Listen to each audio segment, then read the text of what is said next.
Our planet is sending us a warning signal.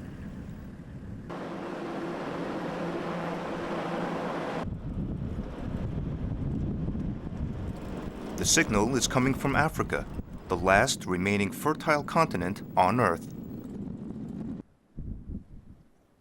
Savannas and meadows, once inhabited by a rich diversity of flora and fauna, are nowhere to be seen. Africa is drying out faster than ever before.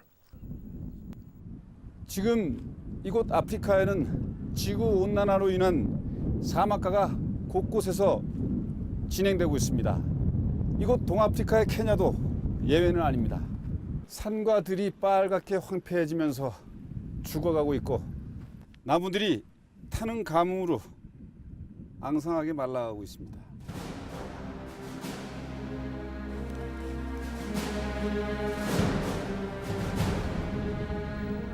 Grieving and suffering from thirst.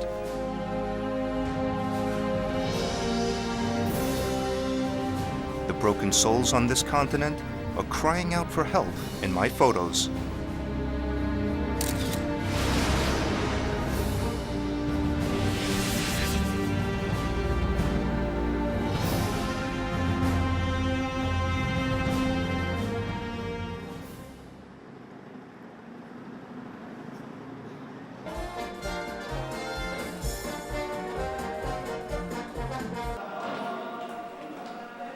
It's almost time for the show to begin. I've come to enjoy the excitement that comes with being backstage, making last-minute preparations for performances.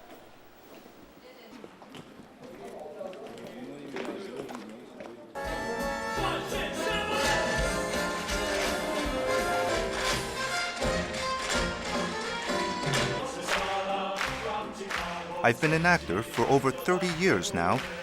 I've taken on many different roles on stage and made an effort to experience the depth of human emotions and find the truth about life.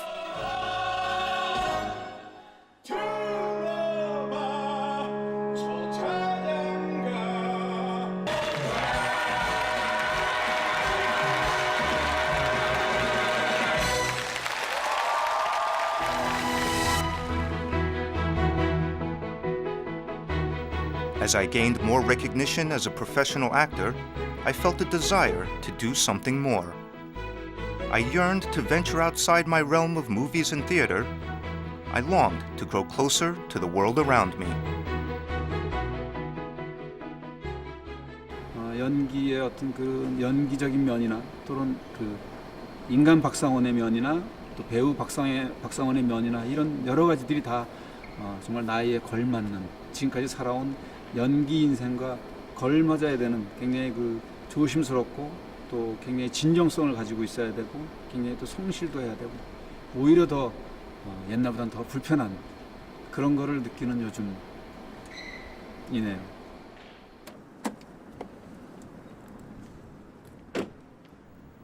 I've recently started a new chapter in my life. I no longer stand in front of the camera as an actor. I've become the man behind the camera, gazing out at the world through my lens.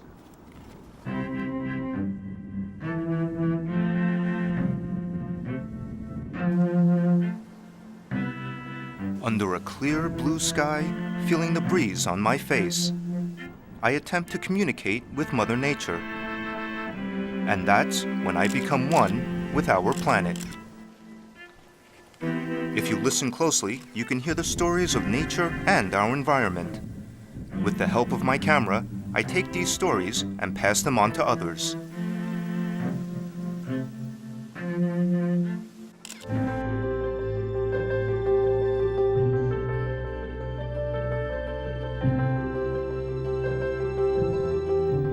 I discovered a world I never knew existed. Traveling and taking photographs gave me a whole new meaning to life.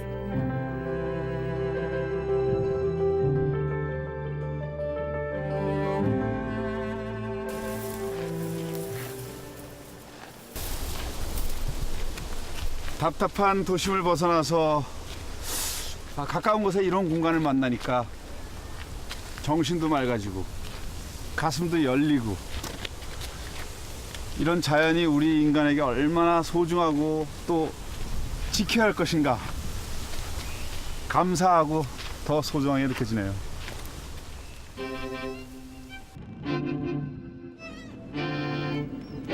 At first, I traveled to many destinations, wanting to surround myself with the pristine glory of nature.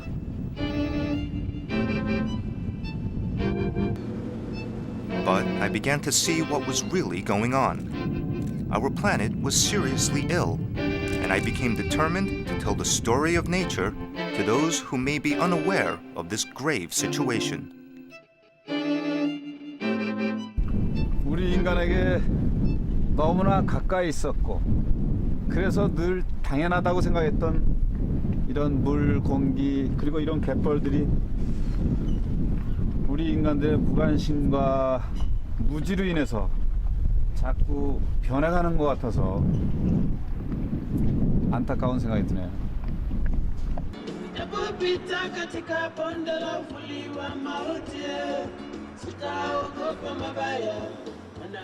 In order to get more up close and personal with nature, I headed to Kenya in East Africa. I've always loved how Africa was so grand in scale and yet so pure. But what I found was the cold reality of Africa's dire situation. 이곳은 동부 아프리카의 관문 케냐의 수도 나이로비의 랑가타지역입니다. 지구 온난화로 인해서 시작된 극심한 가뭄과 물 부족으로 이들의 삶은 황폐하지만 모처럼 만에 연휴를 맞았고 어젯밤에 내린 3개월 만의 단비로 인해서 많은 사람들의 표정이 달가만 보입니다. 하지만 이들의 실제 삶은 처절하기만 합니다.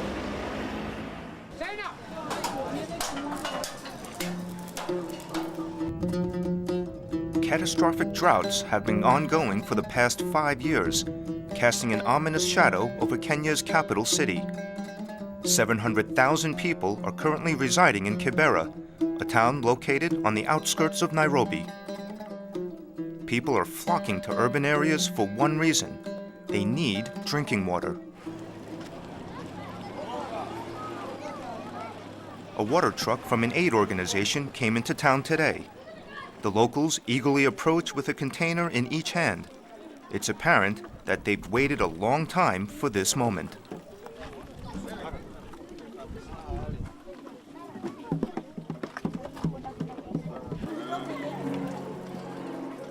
Buying water is a luxury they cannot afford. All they can do is depend on aid organizations for water supplies. A few drops of water was all it took to put a smile on this child's face. His excited expression broke my heart.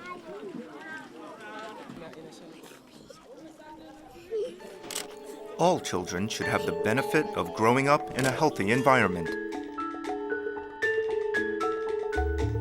But the children in Kibera only have minimal access to drinking water. Dismal living conditions make it difficult for them to dream of a bright future.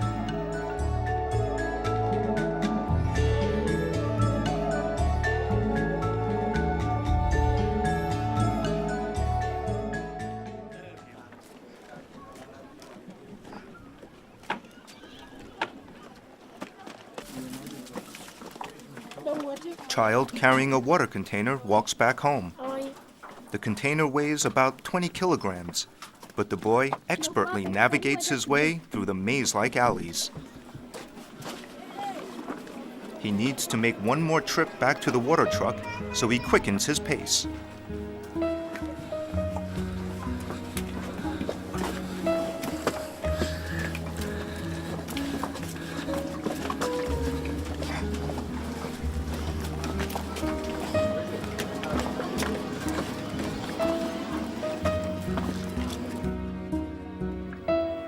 It's because he has no idea when the water truck will be coming back.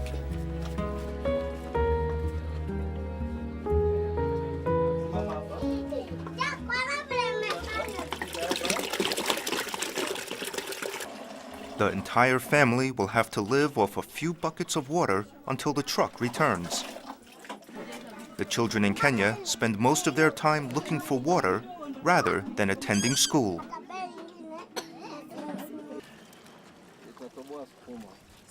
Water is recycled over and over again. The locals can't even imagine using clean water on bathing or laundry. Naturally, poor sanitation is a widespread problem in this area.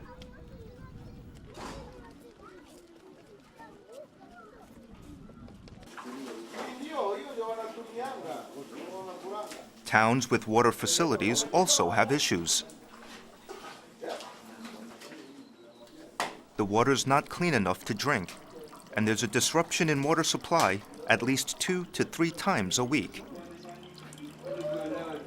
And water, we only get water for washing, not for drinking. We hardly get it. And to buy water for drinking, it's expensive. If you have a big family, you cannot buy water for everybody. There's no money. That's the problem. Most Kenyan power plants rely on hydraulic power. So this is the main generator we have. This generator produces 240 kilowatts. But recent droughts have been affecting the availability of water resources, which is in turn aggravating problems with electricity supply. Kenyans are trying to squeeze out as much electricity as possible, but it's nowhere near enough. In this aspect, we have to get our generators. We have to be ready with our generators. We put some oil in our generators, and this one we automatically usually costs a lot of money when we are using generators. And also sometimes we find in a case these generators cannot run everything, so we have to get shortage of some of the things. Some things they have to go bad because these generators we have, they cannot satisfy us with the amount of units of power we need. Is the situation any better outside of urban areas? I heard about a place close to Nairobi where nomads gathered to feed their livestock water.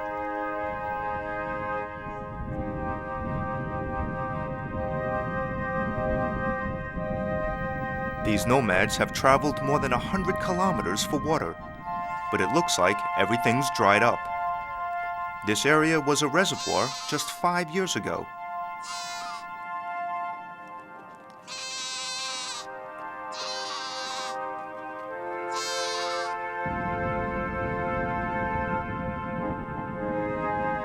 Today, only a small pool remains, and the lands have cracked over the years from intense heat and lack of moisture.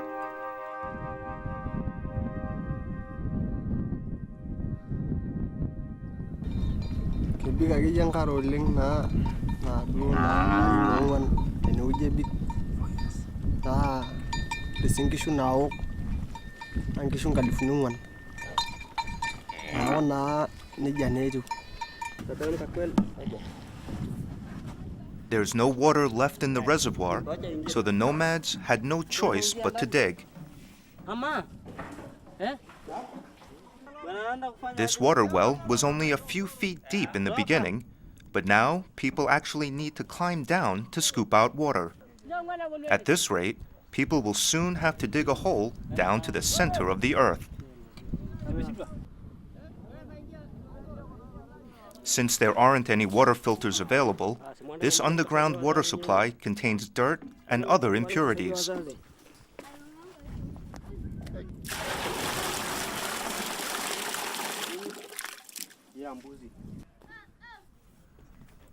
But having found water, that in itself is considered to be a huge blessing.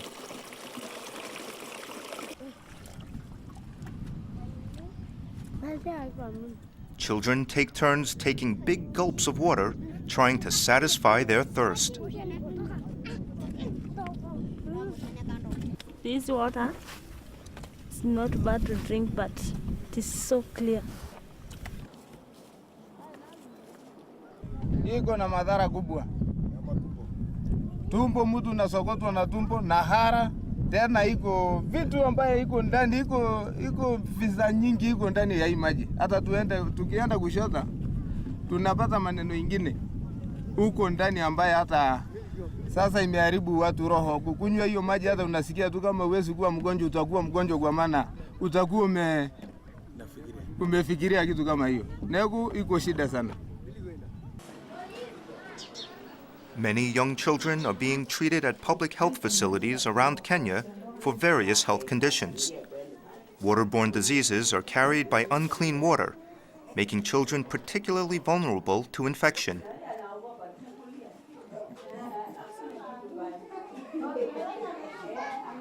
And because of this shortage, of course, the mothers, the children, and the community in general, they have a lot of problems, like waterborne diseases, like amoebiasis and typhoid, and sometimes even we have scabies because there's no water to clean the children.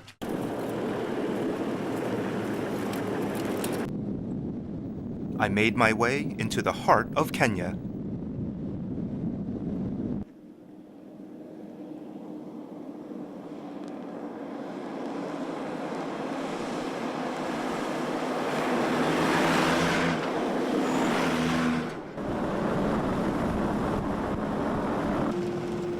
On our way to the grasslands, I suddenly grew concerned about the animals that used to roam the meadows. And then I came across something quite unexpected.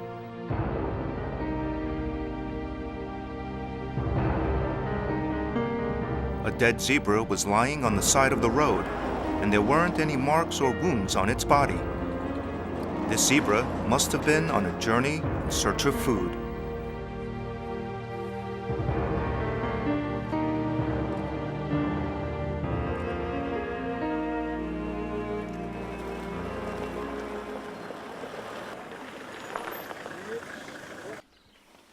Arirang is one of the regions in Kenya that's been hit the hardest by severe droughts. Welcome to Kenya. Nice to meet you. Yeah, so. Karibu. Welcome. It's supposed to be the wet season during this time of the year, but there's no sign of rain. Yeah, Arirang. 826. For decades, wild animals, livestock, and humans coexisted in harmony here. But droughts are breaking the balance of nature. The biggest victims were plant-eating animals. There the cows. Another one there.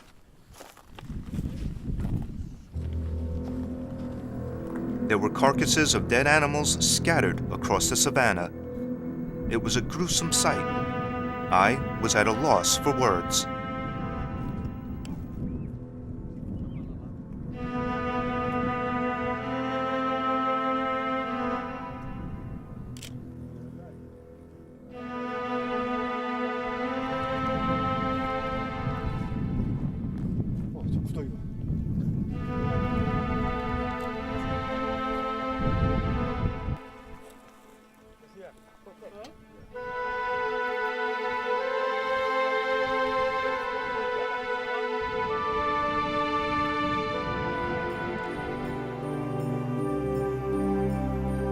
These savannas were once full of life, but they've turned into a graveyard. It's also perplexing how the zebra population is shrinking rapidly. Over the past few years, zebras have been migrating long distances for water and dying in the process. This is a clear reflection of how these droughts are impacting wildlife in Kenya. That's what we are thinking. Because it is not easy for zebras to die because of drought. Not easy. But this drought is really killing so many zebras. So it is not normal for zebras to die because they survive in very dry climate. They can survive in very harsh drought. But this time it is more serious because if zebras are dying, then cows definitely will be finished. Yeah. Those who have survived, animal or human, are leaving this lifeless place one by one.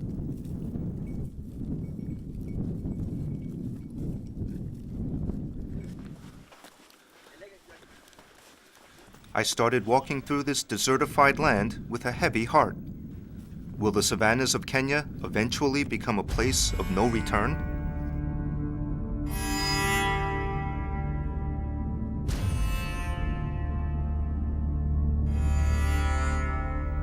Everything I see through my lens feels precious and leaves a deep impression in my heart.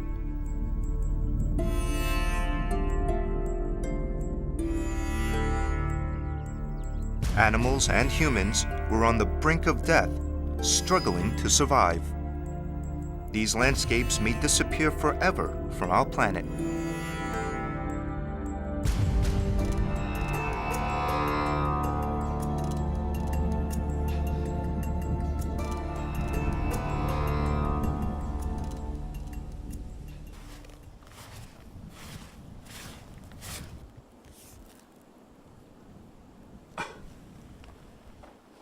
마지막 남은 이 강의 물까지 다 말라버리고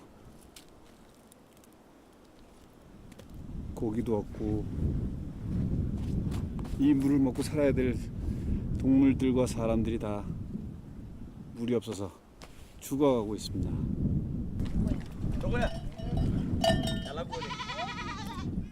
Nomads that raise livestock have been greatly affected by the desertification of the savannas. The Maasai tribe breeds their own cattle instead of hunting wild animals. They've left their homes, built by their ancestors, in search of water.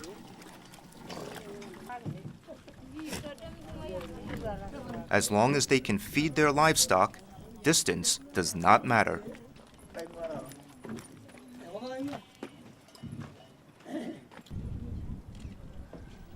The Maasai are known for their brave and fierce warriors. They've chased after lions to protect their cattle. But the tribe now fears the ongoing drought more than any deadly jungle cat. The situation is very bad and very tough, and it has been for a very long time now. So we fear that it may extend, and maybe soon after the cows are finished, maybe people also start dying, because that is when they depend entirely on cows. So the situation is very bad now. Yeah, the drought situation is very bad. The Maasai put down their spears a long time ago and replaced them with the water containers they carry today, called jerrycans. The tribesmen save as much water as they can to feed their cattle before they start drinking it themselves. The animals must be kept alive for the tribe to survive in the wild.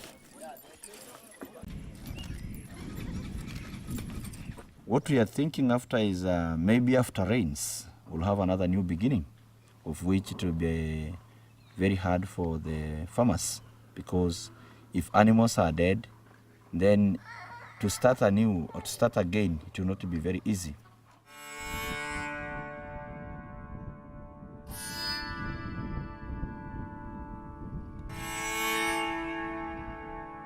What is causing Africa all this pain? It felt like this continent was suffering on behalf of the industrialized world, countries that are principally responsible for pollution and environmental degradation. 문명의 혜택을 누리고 사는 사람들보다는 오히려 그 혜택조차도 받지 못하는 사람들이 재앙의 부메랑을 먼저 맞고 있는 것 같아서 처절하게 좀 왠지 억울하다는 생각이 드는데요. 앞으로 사진으로 어떤 얘기들을 해나가야 될지.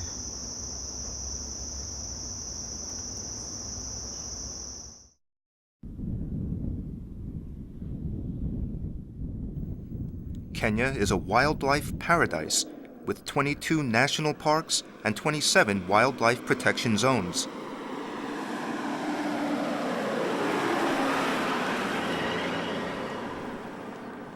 But even this massive population of animals is under threat.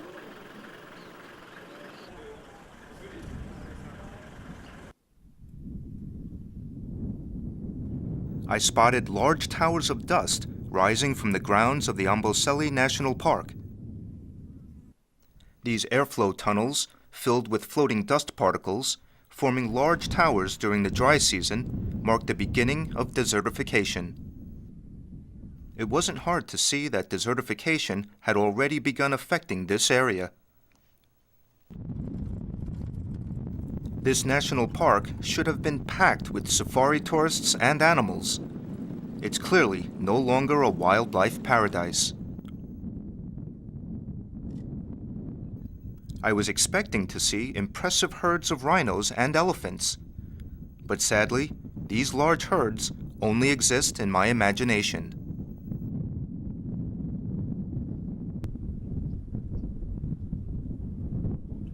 As you know, elephants are heavy eaters. They rely on so much food. And now in the absence of a lot of food to eat, they're also succumbing to this drought, and especially the young ones, the ones below the age of 1 year. We are also seeing them dying in big numbers.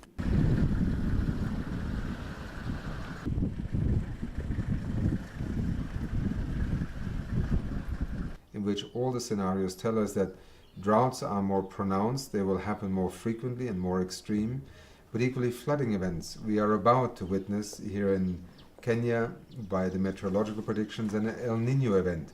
So following a number of years of drought, we may in fact have extreme flood events following. So these are the kinds of scenarios that global warming is causing.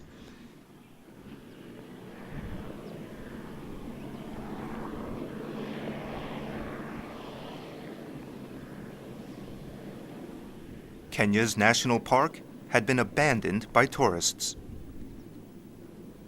Only clouds of dust travel through these destitute lands.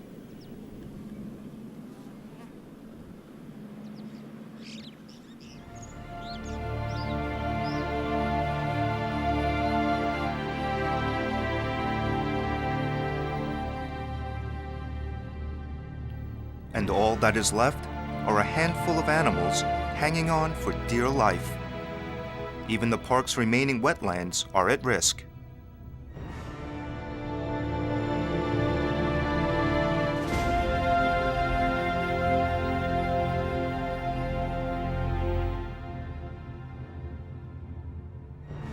저 킬리만자로에서 녹아내린 그 만년설 녹아내린 물이 이곳 암보셀리 국립공원 안에 이렇게 늪지를 형성해서 많은 하마들, 지금도 뭐 지브라하고 많은 동물들이 있는데, 지금까지 이렇게 넓은 호수를 형성해서 아주 풍요롭게 살았던 그 동물들이 이제는 뭐 불과 얼마 남지 않았어요. 그래서 앞으로 이 호수마저 이 전체적인 분위기 속에서 마르면은 정말 그 아프리카의 미래는, 또 우리의 주변의 모든 인간을 포함한 모든 동식물들의 미래는 없는 것 같습니다.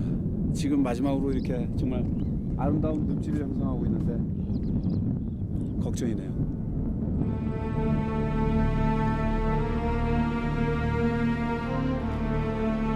The animals in the Amboseli National Park don't seem to have much time left, and Kenyans continue to wait silently for rain to quench their dry lands.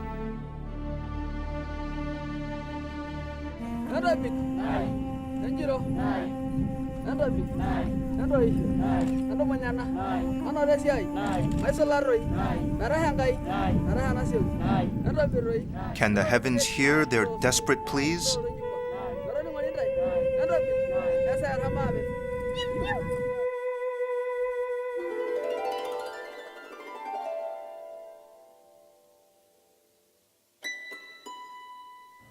I'm thirsty.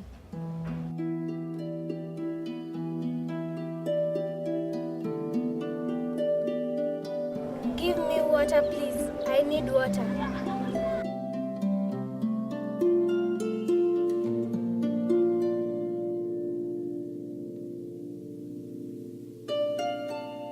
My life is drying out.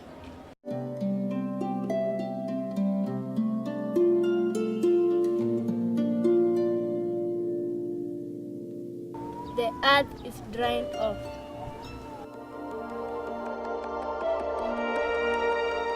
What Kenyans are currently experiencing is not an isolated problem, and many people around the world who are aware of this are willing to take some of the burden off their shoulders.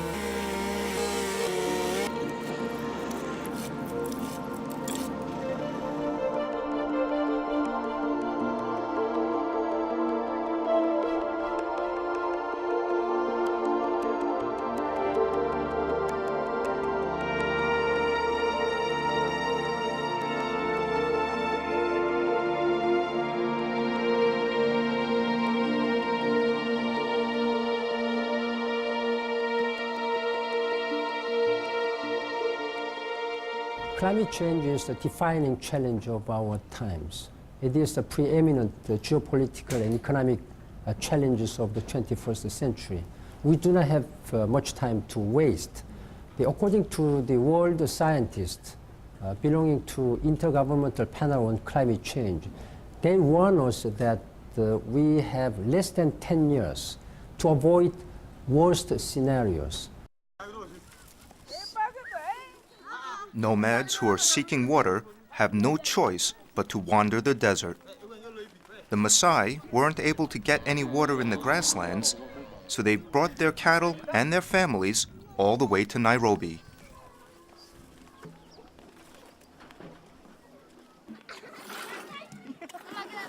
Kenya's capital city had a notable reputation for its abundant water resources. But for the nomads, reality has fallen short of their expectations. Each and every single day, in this just area, they can die more than 10. That doesn't mean they die last month or they died last week. They died today and last night, and tomorrow, and from now on, they keep dying because of there's no grass. So they are dying the number of 10, absolutely, each and every single day. Even Nairobi is experiencing a devastating shortage of food and water. Nimekuwa na ng'ombe 210 na sasa hii I think ni 30.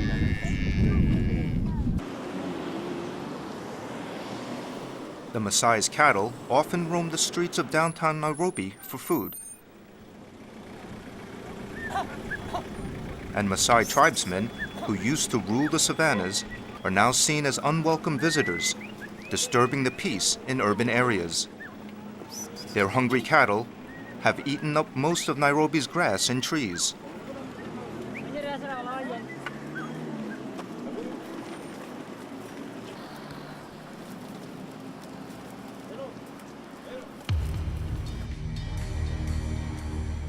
The Maasai's cattle even feed on trash.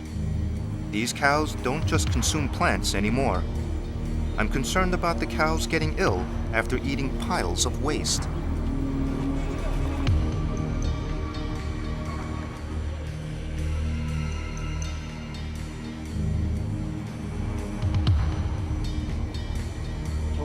시멘트 이런 거 같은 걸 막 먹고 있는데.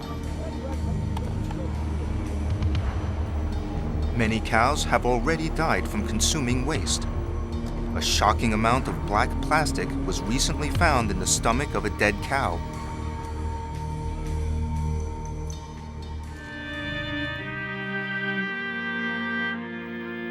The Maasai are very dependent on their livestock, and for them, losing a cow is like losing someone important in their lives.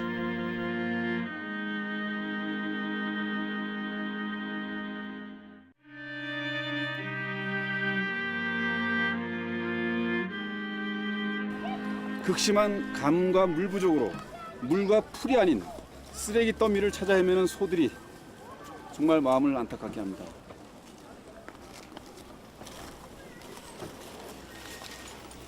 It's tragic thinking about how these cows were once content, grazing in green meadows.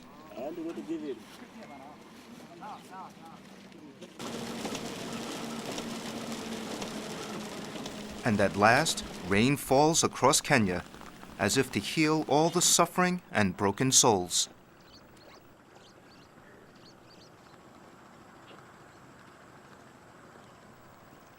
It wasn't enough to end the drought, but it appears as though Kenya was reborn.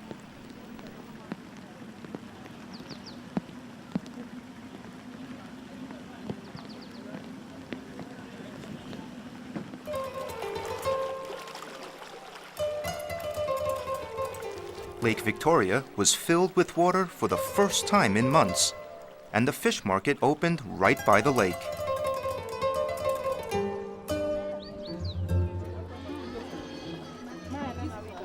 Kenyans regard Lake Victoria as a gift from God, a maternal figure that embraces all living things. But although the local fishermen worked the entire day, they were only able to catch a few small fish.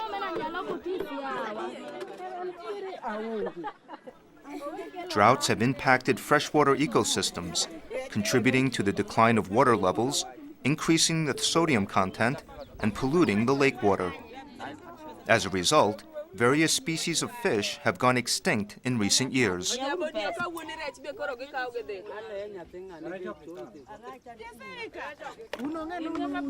아프리카에서 제일 큰 풍요의 상징이었던 빅토리아 호수가 예전에는 아주 그 물도 많았고 굉장히 그 많은 종류의 고기들이 있어서 이 어부들이 굉장히 그 풍요롭게 살았는데 요즘은 그 기후 변화로 인해서 가뭄이 잦아지고 또 어획량도 많이 줄고 그래서 많은 이 어부들이 사실은 뭐 어부라고 하지만 생계행위의 어려움을 겪고 있다고 합니다. Around 30 million Kenyans reside on the coast of Lake Victoria. The pollution of this lake is affecting the livelihood of many locals who rely on Lake Victoria for food and water. Like we used to have almost 15 species of fish that by the in the ages of our grandparents. But now we can only see 3 types of fish. That is omena, tilapia, and maybe mbota. Like when you look at this side, and the other side, you can see the water hyacinth. That is also a problem to the affecting that is affecting the fishing industry. We're in the middle of the Mau Forest. Aromatic tea fields stretch out for miles. A multinational company cut down trees in this area to establish a tea field.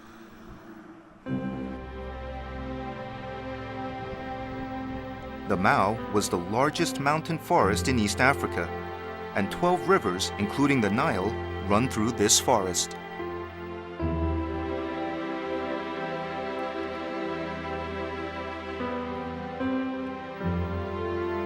Its luscious trees and clean water gave life and sustenance to Kenyans. However, a quarter of the Mau forest was cleared or burned in the last 13 years. And reckless deforestation is exacerbating Kenya's drought problems.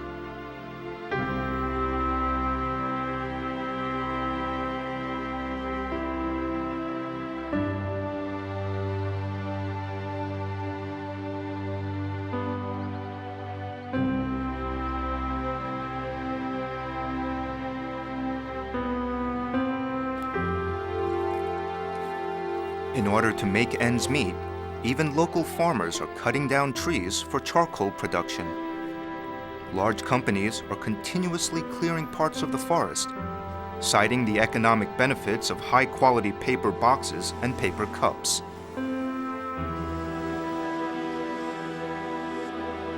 Forests are vanishing from our planet at the hands of human greed. Will there be anything left in this forest after a few decades?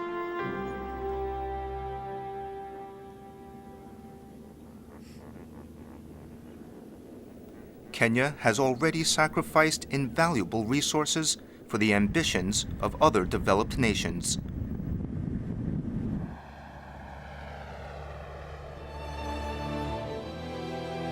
This is the Nakuru National Park.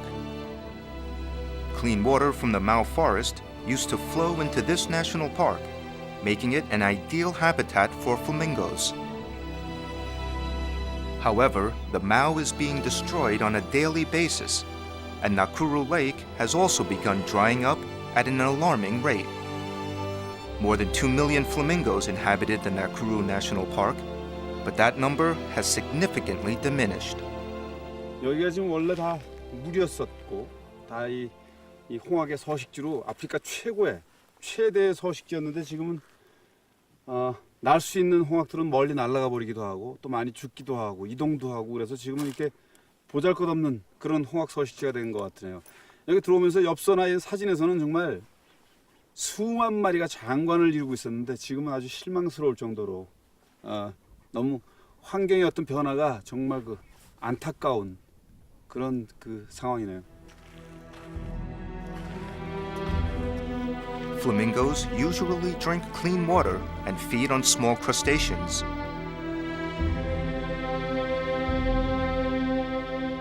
But Nakuru Lake has been severely polluted, and there's barely any fresh food for the flamingos. Only corpses of dead animals lie dispersed throughout the park's premises.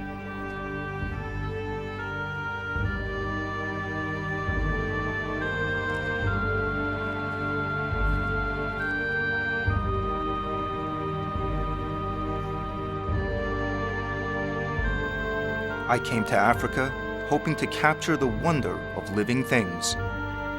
But my photographs tell a different story, a story of the loss of lives day after day.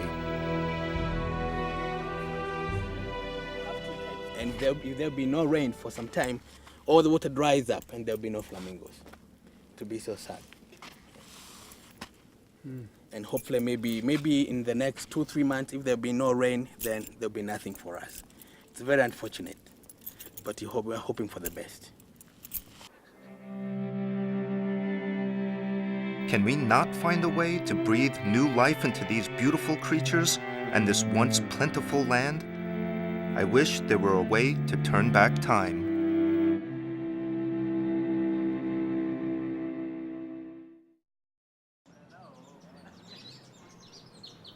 But the solution to these problems is surprisingly simple. We need to start planting trees. Wangari Muta Maathai is known among Kenyans as the mother of trees. She founded the Greenbelt movement in 1977 and has since planted around 30 million trees.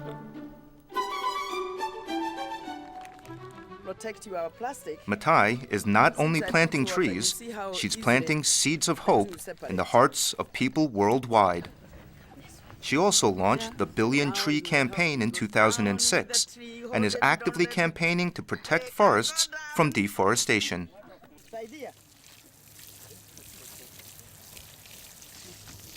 This tree is called Mutega. Now, it is not time to blame. It is time to say, what can we do together to help each other? And the launching of the Billion Tree campaign was a symbolic gesture to tell the world that we can work together. In some areas, we can work together. In some areas, it is others who need to take action. Planting trees is the most basic way to reverse desertification.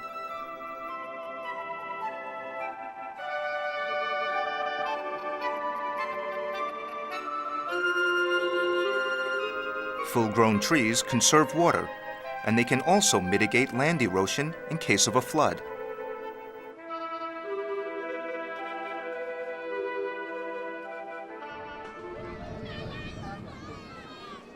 Korokocho is located northeast of Nairobi.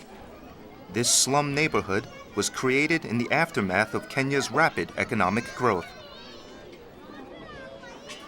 Homes built from recycled materials. Water shortage. Poor living conditions.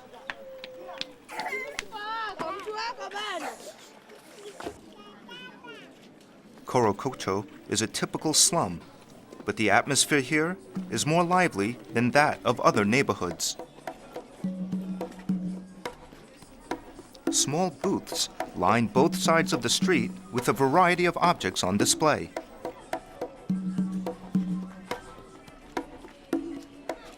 The street vendors of Korokocho sell everything they can get their hands on. This neighborhood is surprisingly lively because of all these eclectic yet useful items people manage to find in waste dumps.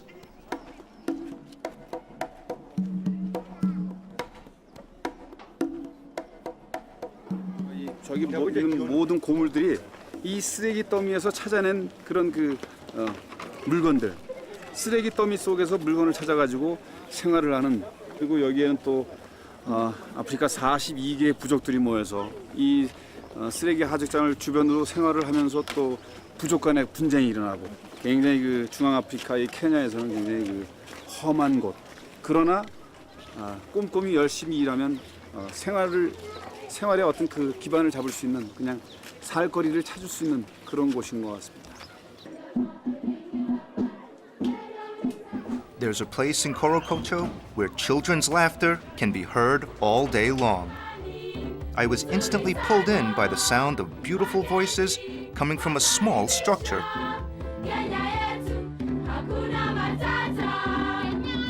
Dozens of children were singing and dancing to an upbeat melody.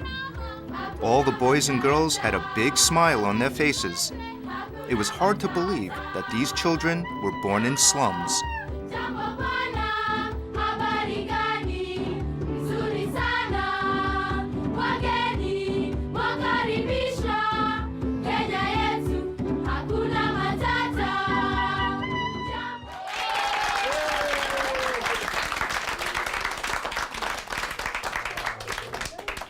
잘한다 정말. Their days mostly revolve around digging through trash, but music has given them a chance to dream of a life full of opportunities. 아이들이 내일이라고 하는 희망이 없었던 아이들이에요. 뭐 하루에 한 끼를 먹는다, 두 끼를 먹는다는 어떤 몇 끼를 먹는다라는 그런 개념을 떠나서 내가 내일 살아있을 때 뭐를 할 수 있을까, 내가 내년에는 뭘 할 수 있을 거라는 구체적인 미래에 대한 플랜을 세우는 것이 힘들었고 또 불가능한 아이들이었죠. 근데 지금은 내가 이렇게 하면 뭔가를 할 수 있구나라는 그런 가능성을 보게 된 거죠. These children were striving to find hope in the darkest of times. The young boys and girls of Kenya will grow up to shine a light on Kenya's future.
There are times when we feel like everything around us is crumbling down, but hope never fails.